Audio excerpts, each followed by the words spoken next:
Hello, boys and girls, ladies and gentlemen. This is DeFub21, and at the time of recording, it is currently 19 minutes past 4 a.m. In the morning, and the Sony 2016 Sony E3 press conference has been over for a little while. My thoughts on it are, well, really simple and straightforward.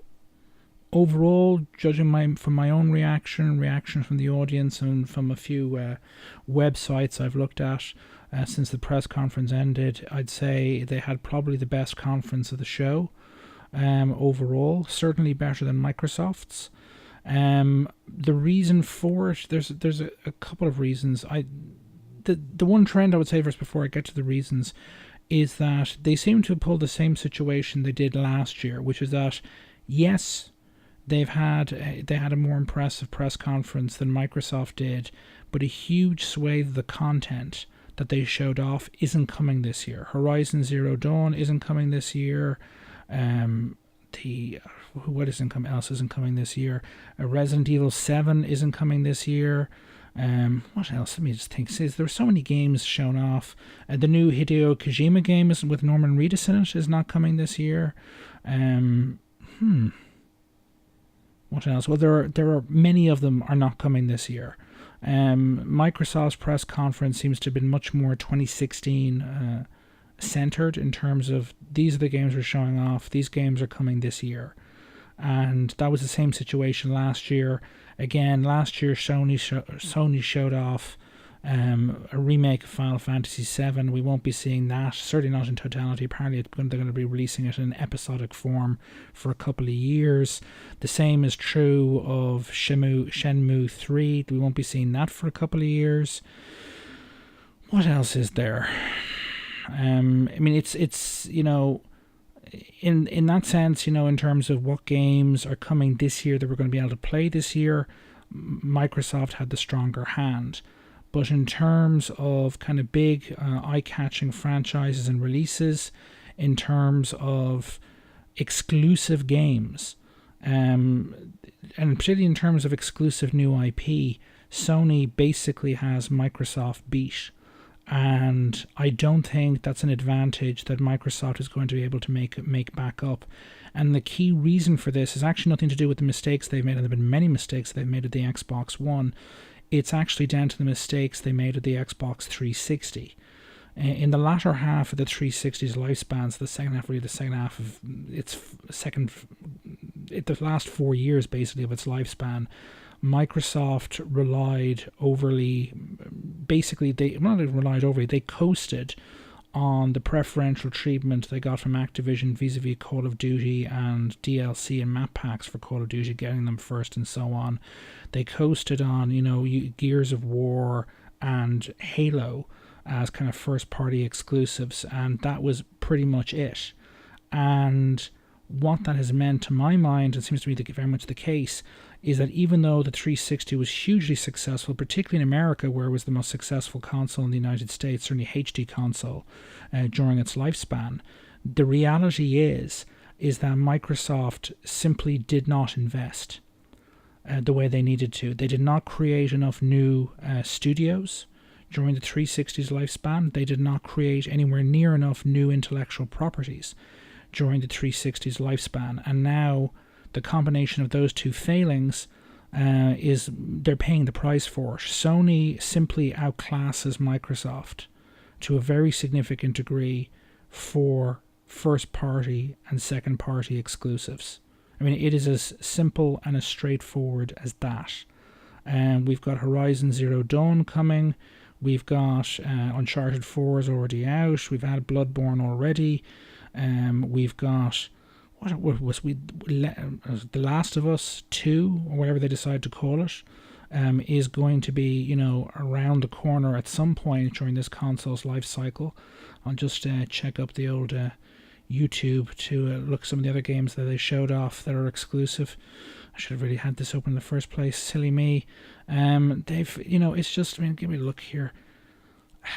we've got, VR, the VR Batman game, where that'll be a good, I don't know, Farpoint, Sony VR, but I'll ignore the VR stuff because that's still, to my mind, a thing that's still up in the air. Detroit Become Human looks pretty good. Whether it's the kind of game I'd go out and buy, I don't know, but we've got plenty of time to find out more about it. Days Gone, which is basically seems to be, if not a Last of Us clone, certainly is very, very clearly very influenced by The Last of Us, and looks, very good. It's not as, it comes off as being a bit too much of a Last of Us clone to me, so I'm not incredibly hyped for it. But to be perfectly honest, in terms of visuals, in terms of the look of it, it looked at least as good, if not better, than anything Microsoft had to show, and it's at this year's press conference, and it's a new IP.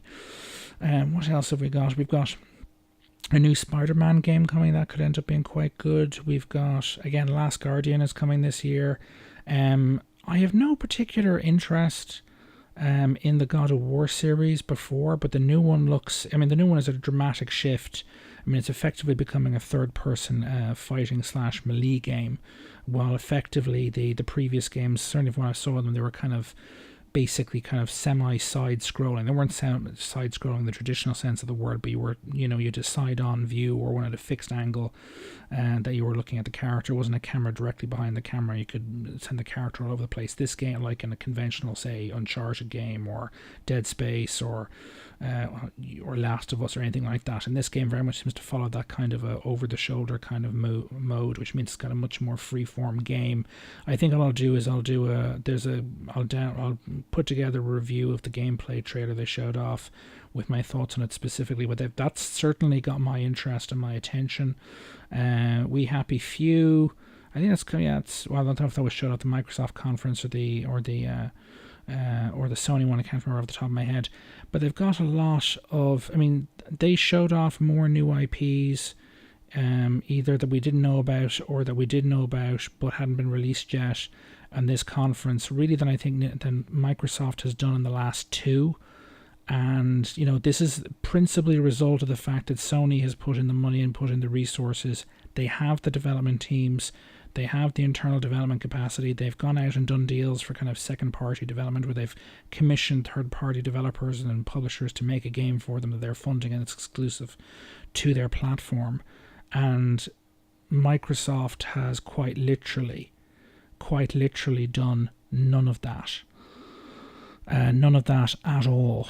And they are, to my mind, they're going to pay for it. They are paying for it. I think there was an awful lot, vastly more excitement at the end of the Sony press conference than there was for the Microsoft one. The only kind of what's the word for it, ill note, or should I say, or presence that was not acknowledged was PS4K. Now, Sony there was some kind of business briefing last week, and they did publicly acknowledge that PS4K existed, but it wasn't shown off. And now Microsoft has gone out in the previous conference, and credit where credit's due, they did handle the announcement of Project Scorpio very well. It seems to have gone down well enough with the people who were there in attendance, at the very least. Certainly the Twitter reaction hasn't been too, certainly from my people, for people on Twitter that I follow who were watching the conference, they don't appear to have reacted too badly to it. And, with the whole 6 teraflops performance target that they've now publicly stated, the PS4K with the specs that have been reported is not a match for that. The problem is, however, is that it's been often rumored one of the key reasons the PS4K exists is because the standard PlayStation 4 just cannot deliver the kind of high level of performance they want for the PlayStation VR. And so the PS4K, one of the key reasons it exists is to enable that, and the PlayStation VR is out this year, so they can't delay the PS4K till next year to up the specs. They've got a lot of resources, maybe they could do it, but I don't think that's likely at all. So apart from that, they had a better press conference, but again, last year, stuff, a lot of it was down to stuff that's not coming out this year. God of War is not coming this year. Detroit, again, I've already forgotten the name. That's not coming this year. A lot of it's for next year and the year after, but it's certainly very good at generating an awful lot of excitement for the Sony brand and for PlayStation. And again, whether the PS4K existed or not, I'm still going to buy a PlayStation 4 sooner or later for the first party and second party exclusives.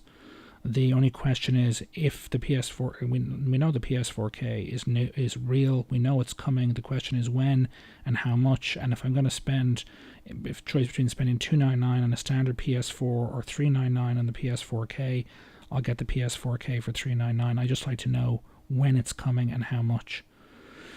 But that's pretty much my 2 cents on this. They just, Microsoft has made not just mistakes with the Xbox One, they have made long-term mistakes with a lack of investment in new studios and new IP development during the 360 era. Not just in terms of games that came out in the 360, but, again, the last 2 or 3 years, Sony of the PlayStation 3 and the Xbox 360's lifespans, Sony was clearly putting significant money into new IPs for the PlayStation 4, and Microsoft, frankly, does not appear to have done anything like the same scale of work. And we've had Quantum Break. Off the top of my head, Quantum Break, I can't think of anything else. I mean, Rise of the Tomb Raider was a limited timed exclusive, but, that's not a new IP. They're in trouble. Anyway, for me, Xbox One is still sitting there. It's still comparatively speaking, gathering dust. I only turn it on a monthly basis, usually either to live stream or to download whatever free Games of Gold games that are available each month with Xbox Live, and the vast bulk of those I haven't even touched. Anyway, as I said, this is DeFub21. I would really like to know what you think about the E3 Sony press conference and about the Microsoft E3 press conference as well in the comments. If you like this video, please like it, and please subscribe if you haven't done so already. This is DeFub21, getting a little bit hoarse. Toodaloo.